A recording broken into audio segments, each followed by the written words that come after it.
Do you have a favourite bean? Has been.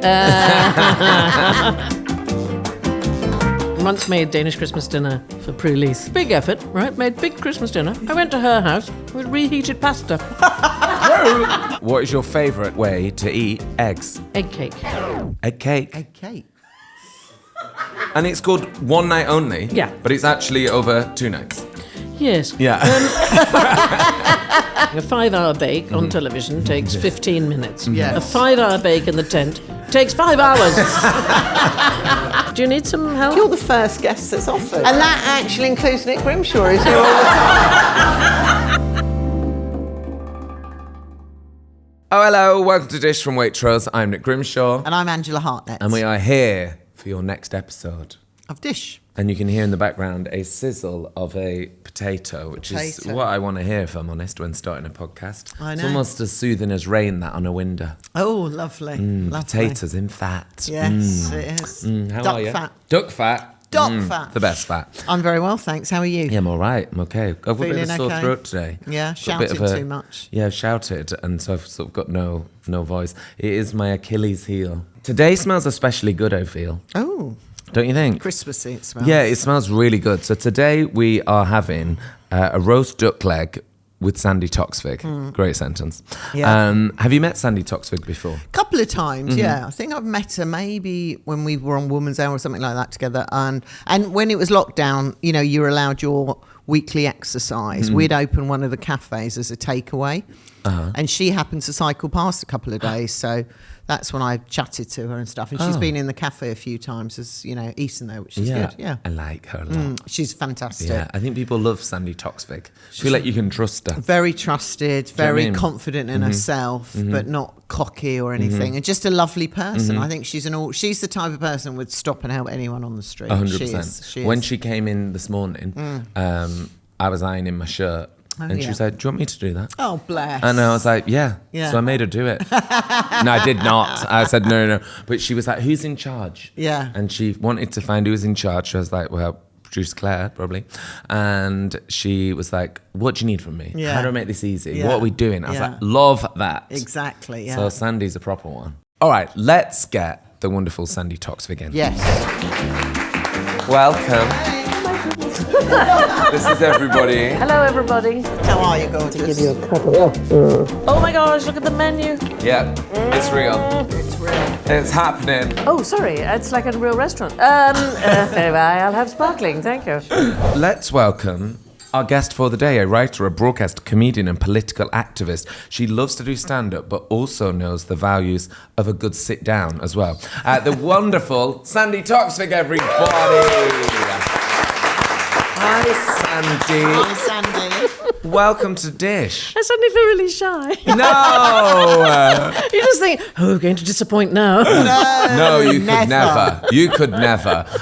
How are you? How is life? Do you know, I'm all right, actually. Yes. I'm kind of excited because I've got 3 grandchildren, which is fabulous, but I've got another one due any day. Oh, wow. Oh, and it's just, it makes you kind of tingly. It's very exciting. Yeah. It's one of the best things ever. Oh, my God, that's exciting. Very exciting. And what are the ages of the grandchildren? So they're now, then? 7, 4, and 15 months at the moment. Oh, wow.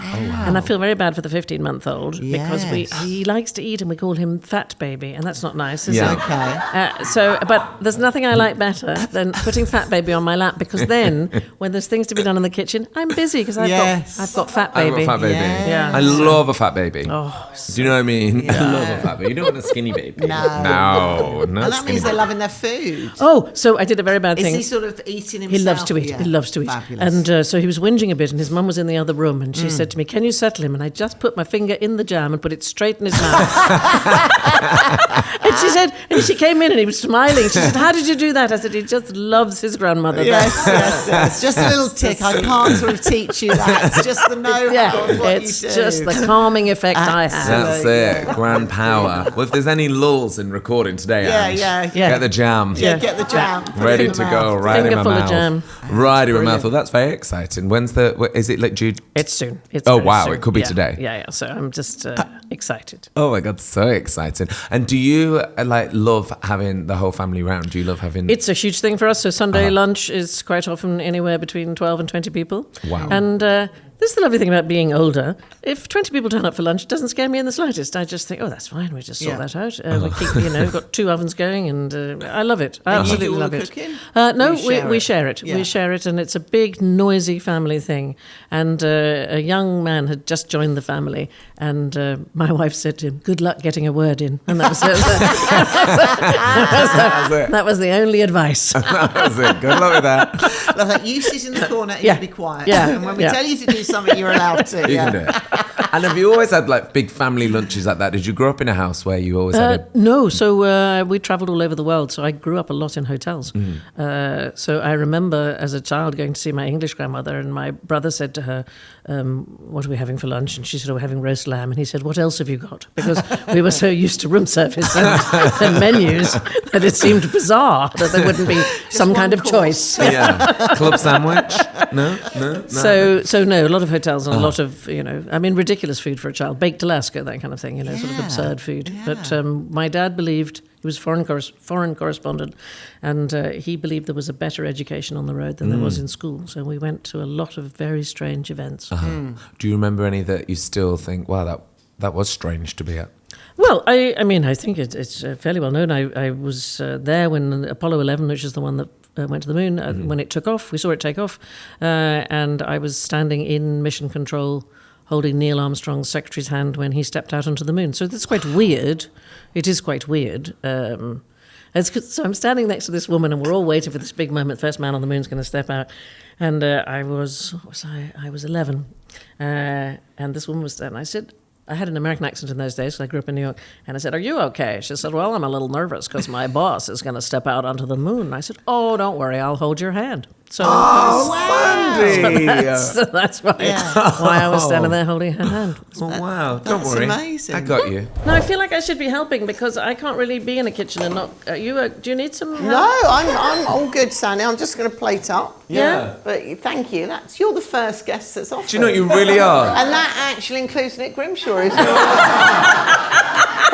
I am strictly told to what are we remain now, in my series chair. 6? But you are actually sending 6 series. Yeah. The Really? first time someone said, "Do you need a hand?" Yes. Well, it's just polite, isn't it? It is polite, yes. Do you know it's the thing, right? So you must find this actually, because you're a brilliant and extraordinary chef, Thank that you. everybody thinks, "Oh, well, if she'll make the dinner." Do you know what I mean? Yeah, It's like when yeah. I go to a thing, people go, "Oh, we could do with a speech." Up you get. Oh, yeah. Go on. Oh, you know? yeah, I bet Yeah. people do actually. Yeah, they want you to be the funny one and making all the jokes and stuff. Yeah, that's a lot of pressure. Well, this weekend, without naming any names, I'm going to a wedding, and I thought, well, that'd be nice. It's quite a famous person getting married.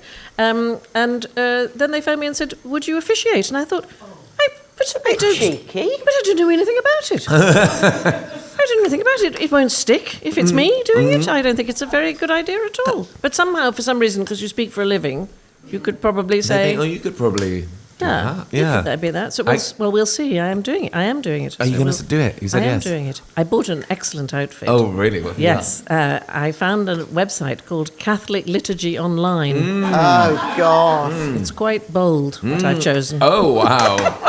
I can't wait for that. I love you initially being reluctant and then being like, actually... Got a dress for it, Nick. Got a dress for it. I'm going to do it. I'm going to do it. Now, when we asked you what you would like to eat on dish, sometimes people are quite vague. They're quite like meat. Yeah. And you said your favourite food is roast duck, caramelised potatoes and red cabbage. Yes. We love the specifics of that. Yeah. So as you can see, being plated in front of you right now is a roast duck. Oh, my We're doing it. goodness. It's gorgeous. Oh, by the way, we're not going to have a drink today, but I thought we could have a non-alcoholic beer. Yes. Do you fancy that? I think that's like. quite Do you good. know what? I think Yeah. the non-alcoholic beers have really come on. They really have. They used to be disgusting. They were disgusting. It was like not beer. No, I used to get a terrible headache, like a hangover headache. Yes. Which is sort of silly. But even my local pub does non-alcoholic beer on tap now. Some of the best ones there. Do you still do? Do you do rather not still a smorgasbord at Christmas? Yeah. You do? Yeah, so we have Christmas Eve Right, is yeah. our big dinner, and that is roast duck, red cabbage, which I cook the day before with apple and red currant. Fabulous. So that takes, it has to settle, it has to take its Yeah. time. And then caramelised potatoes, which are one of life's great joys. Yeah. And that meal There's something special about Yeah. that meal. And then, of course, the next day, Christmas Day, is not our day of celebration, but that's a day for smorgasbord. That's a day for smoked salmon and pate and rye bread, which I make myself. I think that's one of the best meals I have. Once a year we have it. My uncle's Swedish, and he does it, and he makes his own schnapps. He actually makes us sing as well. Yes. We have to do Sorry, all you songs. say that like it's a weird thing. Well, if you heard Yes. my voice, Sandy, you would probably exactly. But we do all the proper, songs and everything. You print it out. It takes it very seriously, but it's brilliant. But it's is serious. Great fun. It is serious, and we love to sing, and Yeah. and everybody makes a speech. Yeah, of course. And there's a very strange thing. So I do drink, just not when I'm working. Of course. But I do drink. But in Scandinavia, what you do, so I'll pick up my glass, Yeah. and because I picked it up, I'm going to look you in the eye, and then we both look like this, and then we take a sip. And that way we get drunk at exactly the same rate. Yeah. See, in our family, we all just drink. Oh, We're right. not actually doing it as methodical as Yeah. that. I might introduce that this Yeah, year. so And but say, it- Jonas, this is how we've got got to look do each it. other in the eyes. Very But he important. does that. He brings his big stout. He makes this sort of beer as well, mixes this beer with something. So there's jugs of that. There's the different schnapps. And I love the fact that every now and again you get one of my aunts or my mum going, the Queen of Denmark has this schnapps, And it's like, okay, does she? Well, we'll try it then if the Queen of Denmark does it. I had the good fortune to sit next to the Queen of Denmark at a dinner where obviously I was having to make a speech. Obviously. And so at the time I had a house in Denmark. I had a house there Yeah. for 30 years. And the Queen prides herself on being available to all subjects if there's something that they need. So she actually has an open house, and if you haven't been able to sort a problem out, you can just go and see the Queen. amazing. And she will help me. So I stood up and I said, very glad she's here, because it cannot work out if I paid my council tax bills. And I took the bill out. and I handed it to her. She got her glasses out. She went, No. oh, no, it's fine. It's also in my She's handy. Yeah, she's Very handy. No, she's very good. Okay, here we go, Ange. What have we got? I can see it's a duck. So we got roasted duck leg with grapes, confit garlic and shallots, and I've also used some of the duck fat and made some sauté potatoes on the side with the duck fat with a bit of salt and rosemary. Oh, duck fat. We love. Get that on the writer. Get that on the Oh, I right. should just have Yeah, meat. meat, Meat, duck fat. fat. Yeah, please, absolutely. combined. Well, enjoy, Sandy, and thank you, Bon Angela. appetit, This looks yeah. sensational. So when I was a child, we used to have what they call night food, is just a sandwich at night. Yeah. Fedtemad med knappenåler is a terrible thing. It must be so bad for you. Rye bread with duck fat, and then rough salt, groft salt. And we call it fatty food with buttonholes, because the salt kind of melts into the fat and it makes it look like it's got little buttonholes on it. It cannot be anything that's worse for you, I No. would imagine, than a lard sandwich with Lard salt. sandwich with extra salt. It's delicious. Oh, I bet. I mean, there's thing three for a child. fantastic ingredients there. My dad used to have a lard butty, a dripping butty, he'd call it. And he'd make them sometimes, if my mum was out for the night. Oh, yes. That's what he'd make for our tea, which would be She weren't a allowed lard to eat them sandwich. normal. No, Darling, this obviously. is fantastic. This is so good. This is, Bon appetit. honestly, isn't it wonderful? Duck is great because it's a fatty meat. It really lends itself to anything sweet. So figs work really well. Peaches work well with it. Anything that's sweet, the pears would work. But these grapes, the great thing about them is that their juices will come out. So that's forming part of the sauce in there. And you literally have all you need to do is snip them into little bunches.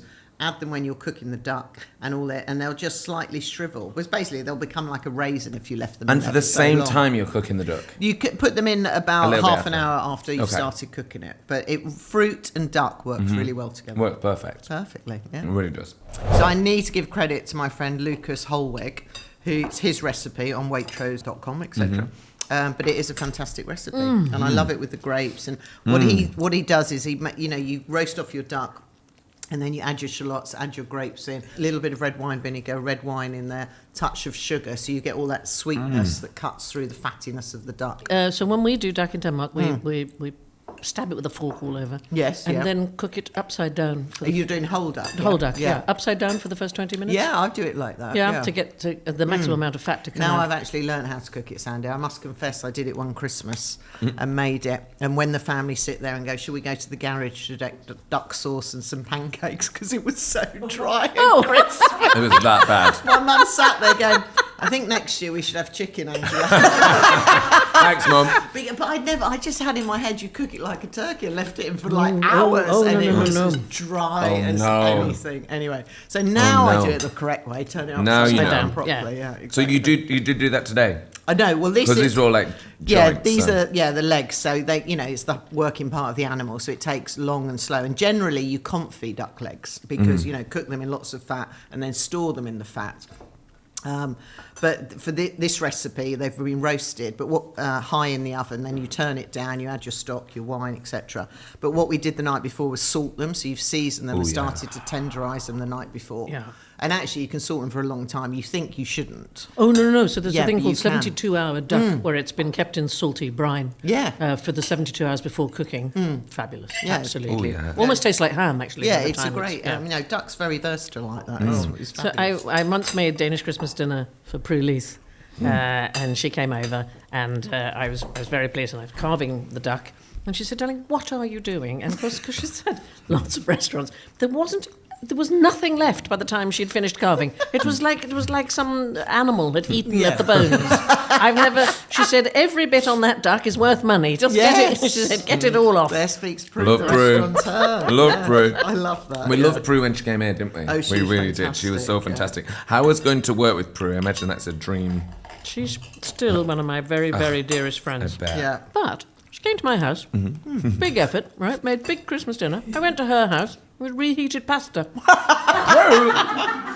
Very off-brand for Prue. She'd had an event the night before and there was pasta left over and we had that. I went, waste not, want not, you see. What the hell is this? I said, you're Prue Leith. I said, what is this rubbish? She said, she's wonderful. Do you know what I love about her? Please. So there was her and Noel Fielding, and she had more stories about her life than Noel Fielding. Wow.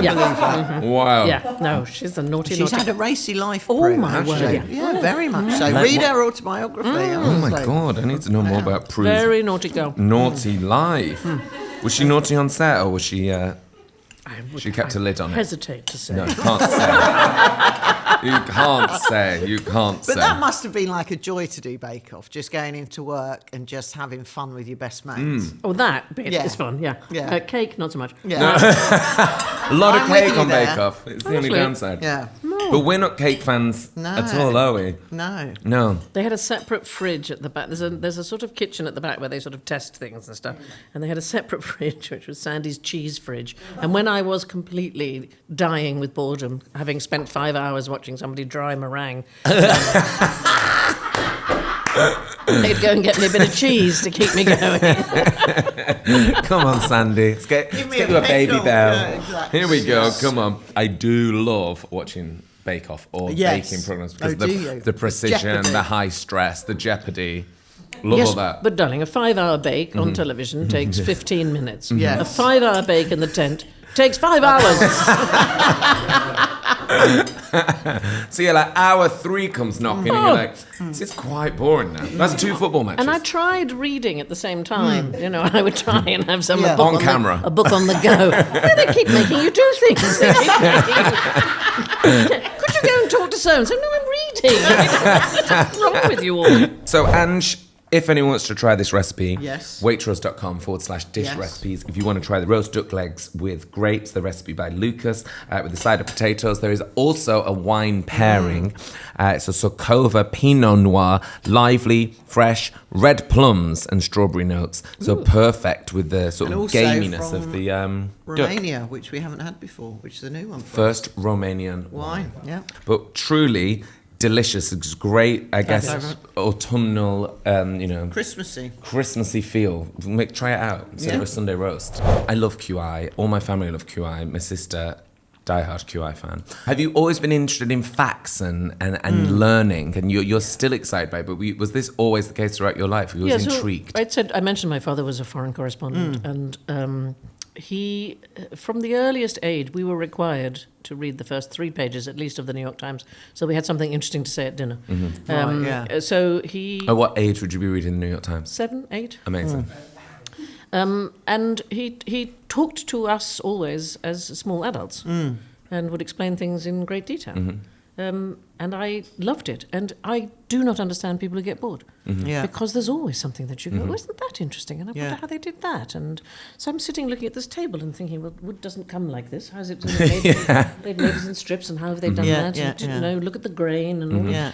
Life is interesting. Curiosity. Yes, isn't it? curiosity. Yeah. And I never cease to be fascinated. I mean, you're about to take QI live show. I know, it's mad, isn't it? I mean, yeah, you're not stopping. That's the point, isn't it? Which I think is brilliant. So the way we do QI is that we drill down into information in a way that perhaps other people would not do. And we've been talking for ages and saying, what if we could explode it out of the television and really drill down into a subject, not with a panel of comedians, but really see it. So why don't we do theatre? Let's do the whole of theatre. So this was a marvellous idea. Now, most people who try out something new like this would say, well, what we'll do is we'll do it in a room above a pub and just see if it works. Yeah. No, we're doing Drury Lane. Yes. And it's called One Night Only. Yeah. But it's actually over 2 nights. Yes. Yeah. So partly ticket sales, partly to do with ticket sales. When you do live theatre, there's something special, and every night is different. So you can say it is for one night only, because actually that night, it's that audience, it's that group of people. And when you're in a live situation, or even here, as with people in this room, when we're all in the room together, almost instantly our heart rates start to synchronise. Right. We start to have a sense of being one. Of being a sort of a body. And you can feel it. And actors will often stand backstage and they're listening to the audience and they go, oh, they're a bit quiet tonight, or they're up for it tonight. Yeah. And they can tell just from the general hubbub of what's going on. So, yes, it'll be different every night, but because the audience is different every night. Yeah, and sure. that's the joy of it. That's the fun of it. When is this happening? Yes. Yes. It's November. November, okay. Oh, we have to I think go. it's to I think it's the I would love 13th. I that. think it's the 13th and 14th of November. Okay. But don't quote me on that. No, Google it. If Yes. you're listening, Yes, give it a Google. because I have people for that. I do. Yeah. Yes, who tell me what I'm doing. She will be there. Yeah, I She will just be doesn't there, know yeah. when it is. Can we talk about your wonderful new book, Yes. Friends of Dorothy? Talk us through how a project like this begins. Talk us through the working writing life. So it's sort of ridiculous. I decided to sit down and write an atlas of how women are doing around the world. That was my plan. I've got this ongoing thing about Wikipedia, which upsets me, and I decided to try and do something about it. So Wikipedia is, I know this seems an odd way to get to a novel, but it is what happened. Wikipedia is the largest collection of knowledge in humanities history, but it is 85% by and about white men, which is good. We have all that marvellous information about white men, no offence to them, but maybe the odd word about women would be helpful. occasionally. Yeah, why not? Or minority groups. So I sat down to write an atlas of women, and I was commissioned to write 80,000 words. And when I got to 220,000, I realised it probably wasn't a book. Yeah. Encyclopedia. It was something bigger than that. So that has then gone off into another big project. So then I thought, well, I was going to write a book anyway. Wouldn't it be great to write a book that required no research whatsoever? Wouldn't it be marvellous to write a book that was just funny? Yeah. So I sat down to write Friends of Dorothy. And it's a story that's been in my head for ages. It's a story of a young lesbian couple who buy their first house. They're very, very excited. They don't ever meet the person they're buying it from. And on the day they move in, they discover that the person they have, in fact, purchased it from, Dorothy, who's 79 years old and foul-mouthed and full of beans, still drives a minicab, and, you know, she's quite something. She's failed to move out. Now, here's how the British law works. If the person is not causing criminal damage, it's very difficult to get rid of somebody. Oh, yeah. Squatters' rights Yes. and stuff. So comedy ensues Oh, my gosh. as they discover that they now have this foul-mouthed woman living with them. Love. So she's taken the money. She won't move out. Yeah, She won't go. She won't tell them what she's done with the money. So weirdly, I've written this book because I didn't write an atlas of how women are doing. But that's coming next year. Well, I am the working. relief. I am working on it. It is now going to be. wow. It is now going to be an app and a website. Oh, wow. And what is your dream writing setup? Because I always have a vision of writers, you know, with a beautiful desk in a window, maybe a single flower, Nice. black typewriter. Lovely. So I'm imagining. Dickens time. Yeah, Dickens style. And how does it work best for you writing, Sandi? Well, it's so interesting that you should say that, because my first novel, which I wrote when I was 40, I'm 66 now, I wrote on an old typewriter, one of those ones that makes a lot of noise and it clanks and it was black and it had lovely keys and everything. And I often say to my wife, I really miss that, because modern keyboards, they just sort of... Doesn't feel the same. It's like It's like anyway, not read.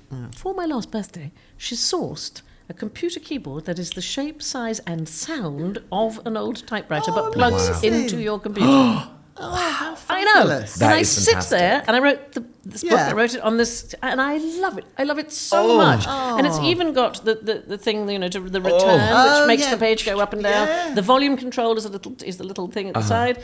I am obsessed with it. But what's marvelous as well is if she's outside the door, I can just be typing the letter S over and over again. But it sounds like I'm working. It's absolutely fantastic. But it is idyllic. We live in the countryside. My office is up on a little hill under the trees, overlooking a lake. It is like being in a treehouse, and it is my happy place. Wow. Yes. And do you write every day, Sandi? It's hard. I would love to, but I am working on a number of other projects at the moment. We're restoring 40 acres of ancient woodland. Oh, wow. Oh, yeah. So every Sunday we're out with a local gang. Yeah. And I've learnt to chainsaw, which I'm very, very good at, it turns out. Who knew? Who knew? Yeah. I love that you're good at chainsawing. And I love that. And so very occasionally there's a moment we're trying to get rid of the holly, which is choking the forests. Only 7% of our ancient forest is in good condition in this country, and really it needs doing. But there are moments when you've cut down a swathe of holly and the sunlight comes down for the first time onto the forest floor for perhaps 100 years. And we all stand and cheer. We all are so excited. It's good for us. In 2 years, we've doubled the number of bluebells on the forest floor. Fantastic. The deer had baby twins in the meadow this year. I love that. I really do. All Danes believe in friluftsliv, the idea of being outside. It's good for you. We happily have a barbecue at Christmas. Yeah. There's no such thing as bad weather, just bad clothing. We come to the fast food quiz. Sandi Toksvig, we just want to know your favourite way to eat eggs. Egg cake. Egg cake. Egg cake. What's that? Never heard of egg cake. Egg cake. What's wrong? Egg cake. So it's basically a baked omelette. And so it's a Danish thing. So basically you whip up your eggs. First, maybe put whatever leftovers you've got, put them in the pan, some onions, a bit of peppers or old vegetables or whatever. And then you whip up your eggs and you put in half a cup of milk. We do oat milk because my wife is intolerant to dairy. With a teaspoon of corn flour. And put all that in together, stick it in the oven, 20 minutes, absolutely delicious. Oh, wow. Egg cake. Okay. Egg cake. Tried that. Yeah, try egg cake. Okay. I love Sorry, this. I stumped you. I didn't You mean have. me. Wow, the We was Quickfire like, is really, okay, we were really like, slowing down. We got another 10 of It's these. Quickfire You with have a a recipe. You have a cookbook on I'm this so round. sorry. That's not what I should have said. No, I love that. Egg Yeah. cake. Yeah, I love. Sandwich filling.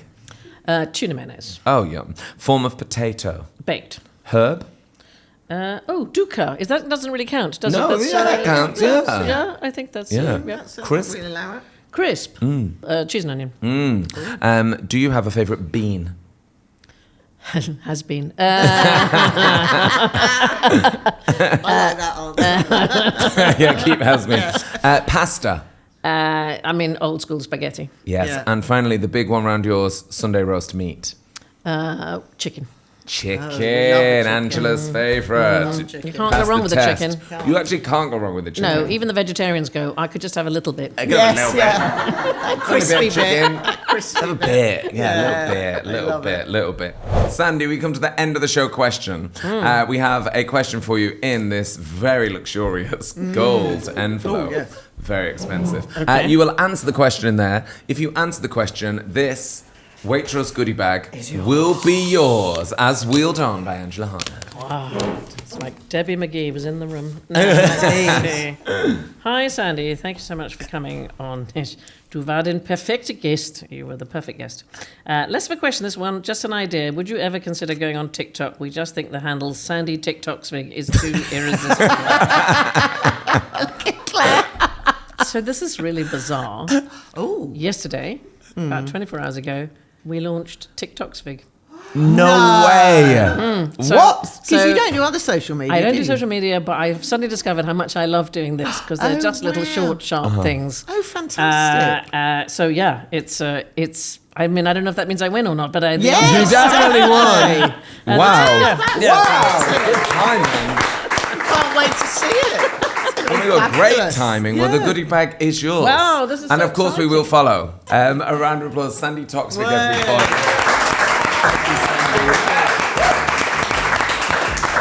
And that was delish. Pleasure.